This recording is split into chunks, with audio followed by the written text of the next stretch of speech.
You may know of Carol Danvers and Kamala Khan, both who have donned the name of Miss Marvel before, but during Carol's time as Miss Marvel, she fought a foe known as Karla Sofin, better known as Moonstone. The two had clashed multiple times, but when the Ultron Revolution happened and Carol had died fighting it, something stirred inside Karla, a sense of emptiness. Sometime after, she decided to go into reclusion, spending her days drinking and lamenting losing the only motivation for her hatred.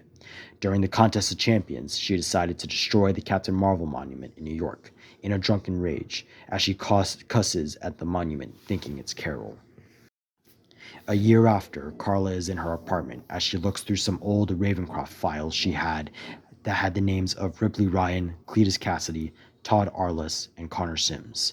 She sets it down as she looks at Carol's old Miss Marvel suit, the same one she fought Carla with long ago.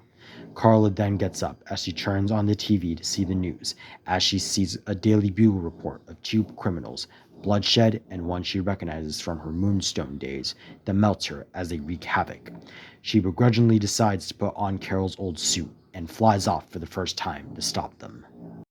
She arrives on the scene as she lands down in Grand Central Station. She attacks Bloodshed, throwing him into a pillar. Melter turns around to see Carla and is shocked to see her again.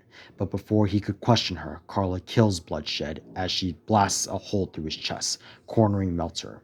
He's terrified as he fears what may happen. Suddenly, Blue Marvel, Wolverine, and Tigra arrive on the scene.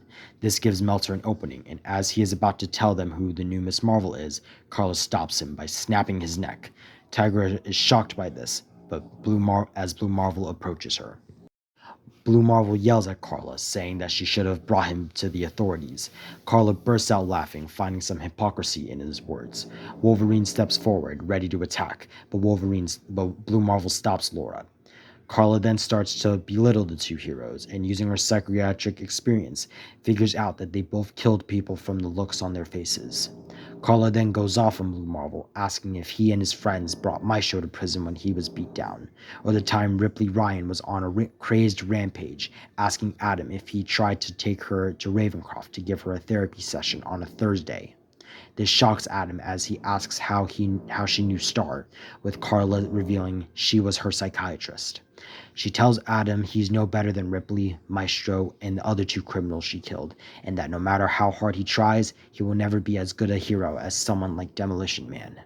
With this, she flies off, looking for why Melter and Bloodshed attacked the station. Sometime later, she finds an old warehouse, but not just any warehouse, the old Masters of Evil headquarters that belonged to Zemo. She enters as she notices an old acquaintance, Chen Lu, better known as Radioactive Man. He welcomes Carla back as she says she's not here to be in a reunion, but to burn the place down to the ground. This puts a frown on Chen's face as he reveals that this was a home to him. Zemo was like a father, and Carla was like a sister to him. Carla scoffs it off as she uses her energy projectiles at Lou, saying saw them as nothing and that the Masters were a lost cause.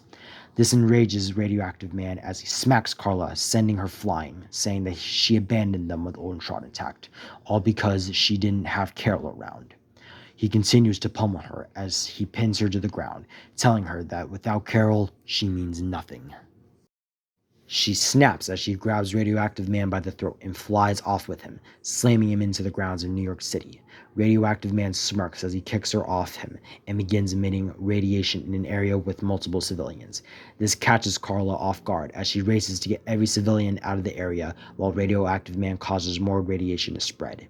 Carla manages to get all the civilians to safety as she feels some sort of weight lifted from her, like saving those civilians brought her some peace within herself. As she flies off to stop Radioactive Man, she picks him up and goes to fly him into the sky and sends him into space as he self-destructs. Carla lands down, exhausted from her fight with Radioactive Man, as she walks off, with some civilians cheering and others unsure how to react. Blue Marvel arrives on the scene as he sees Carla walk past him, with Carla whispering that she hopes Ripley is forever in his nightmares as she walks home. Sometime later, Carla looks at the Miss Marvel suit as she reminisces about last night's events. Perhaps, maybe there was a reason Carol wore this suit, and Carla may be starting to understand its meaning, though she isn't like her deceased archenemy. She can try and do some good in her own way. Perhaps it's time for her to finally be this world's new Miss Marvel.